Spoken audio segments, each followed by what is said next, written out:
बिस्मिल्लाहिर्रहमानिर्रहीम। अस्सलाम वालेकुम। बायोलॉजी क्लास 10 में आज हम करेंगे MCQs. Biology class 10 chapter number 7 है man and his environment. MCQs number 1 है the life sustaining envelope of earth is. जो हमारी अर्थ है ना, उसके इर्द गिर्द एक एनविलप है एयर का, एरिया कह लें, एक एनविलप कह लें, जिसके अंदर एयर है। उस एरिया के अंदर ही, उस एनविलप के अंदर ही जो है लाइफ जो है, जिंदगी जो है वो सस्टेन कर पाती है। अर्थ की एटमॉस्फेयर के बाहर का जितना भी एरिया है उसके अंदर लाइफ जो है वो सस्टेन नहीं कर सकती, क्योंकि उसके अंदर एयर नहीं होती।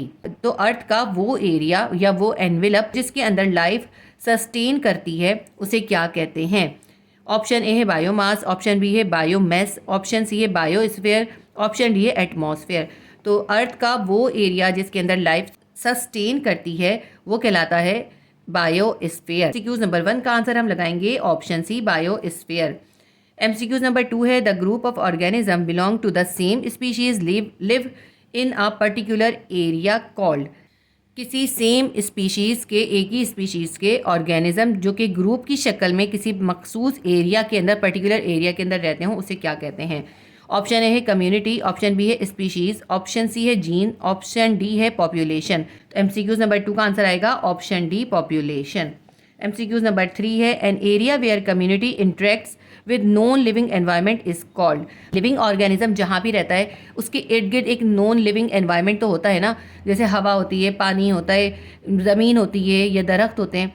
तो उसका, उस लिविंग ऑर्गेनिज्म का उस नॉन लिविंग एनवायरनमेंट के साथ जो इंटरेक्ट होता है, ताल्लुक होता है, उसे क्या कहते हैं? ऑप्शन ए है कम्युनिटी, ऑप्शन बी है इकोलॉजी, ऑप्शन सी है इकोसिस्टम, ऑप्शन डी है बायोम। तो उसको कहते हैं इकोसिस्टम। एमसीक्यूज नंबर 3 का आंसर आएगा option C, ecosystem. MCQs number 4 है any biological region recognised by its climate और वेजिटेशन इज कॉल्ड। किसी बायोलॉजिकल रीजन को उसके मखसूस क्लाइमेट या उसकी मखसूस वेजिटेशन की वजह से जो हम रिकॉग्नाइज करते हैं उसको हम क्या कहते हैं? ऑप्शन ए है इकोसिस्टम, ऑप्शन बी है बायोमेस, ऑप्शन सी है बायोस्फीयर, ऑप्शन डी है बायोमास। एमसीक्यूज नंबर 4 का आंसर आएगा option B, biomes. MCQs number 5 है the transfer of food material from producers through some organism which repeated eating and being eaten is called. जो food material का transfer होता है producer से मुख्तलिफ organism तक, और फिर एक ऑर्गेनिज्म से दूसरा ऑर्गेनिज्म को तक जो होता है खाने का सिलसिला चलता रहता है। यानी कि देखिए, सबसे पहले तो प्रोड्यूसर्स होते हैं, यानी प्रोड्यूसर यानी प्लांट्स वगैरह होते हैं। सबसे पहले प्लांट्स को कुछ एनिमल्स खाते हैं, फिर उन छोटे एनिमल्स को जो है उससे बड़े एनिमल खाते हैं, फिर उन बड़े एनिमल को उससे भी बड़े एनिमल खाते हैं। तो ये जो सिलसिला है उसको क्या कहते हैं? ऑप्शन ए है फूड पायरामिड, ऑप्शन बी है फूड चेन, ऑप्शन सी है फूड वेब, ऑप्शन डी है इकोलॉजिकल पिरामिड। तो इसको कहते हैं फूड चेन। तो एमसीक्यू नंबर 5 का आंसर आएगा option B, food chain. MCQs number 6 है the element in ecosystem recycles through organism with environment is called. किसी भी एनवायरनमेंट के अंदर जो ऑर्गेनिज्म होते हैं उनकी ज़रिए जो है इकोसिस्टम के एलिमेंट्स रिसाइकिल होते हैं। इस प्रोसेस को क्या कहते हैं? ऑप्शन ए है फूड चेन, ऑप्शन बी है फूड वेब, ऑप्शन सी है केमिकल साइकिल, ऑप्शन डी है बायो जियो केमिकल। तो इसका आंसर है option D, biogeochemical. MCQs number 7 है process where nitrogenous compound of living organism convert into nitrate is called. वो process जिसके ज़रिए living organism में पाए जाने वाले नाइट्रोजनस कंपाउंड जो हैं वो नाइट्रेट में कन्वर्ट होते हैं, उस प्रोसेस को क्या कहते हैं? ऑप्शन ए है एमोनिफिकेशन, ऑप्शन बी है नाइट्रिफिकेशन, ऑप्शन सी है डी नाइट्रिफिकेशन, ऑप्शन डी है डीएमिनेशन। तो इसका आंसर हमारे पास आएगा option B, nitrification. MCQs number 8 है the cold war between the organisms of a community occupying the same habitat is called. देखिए, कोई अगर कम्युनिटी कहीं पे रहती है तो उस कम्युनिटी के मेंबर्स के दरमियान भी एक लड़ाई चल रही होती है। कोल्ड वार किस लिए होती है? उस जगह को ऑक्यूपाई करने के लिए, उस जगह के अंदर अपना इख्तियार हासिल करने के लिए। ये जो कोल्ड वार इनके दरमियान होती है, इन्होंने पूछा है उसको क्या कहते हैं? ऑप्शन ए है प्रीडेशन, ऑप्शन बी है कंपटीशन, ऑप्शन सी है म्यूचुअलिज्म, ऑप्शन डी है कॉमनसेलिज्म। एमसीक्यूज नंबर 8 का आंसर आएगा option B, competition. MCQs number 9 है the association between two different types of organism which get benefit to each other cannot live without each other is called.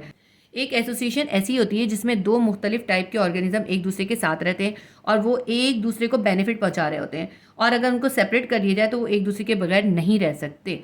तो ऐसी जो ये एक मखसूस एसोसिएशन है ना, दो मुख्तलिफ टाइप के ऑर्गेनिज्म के दरमियान, इस एसोसिएशन को क्या कहते हैं? कहते हैं म्यूचुअलिज्म।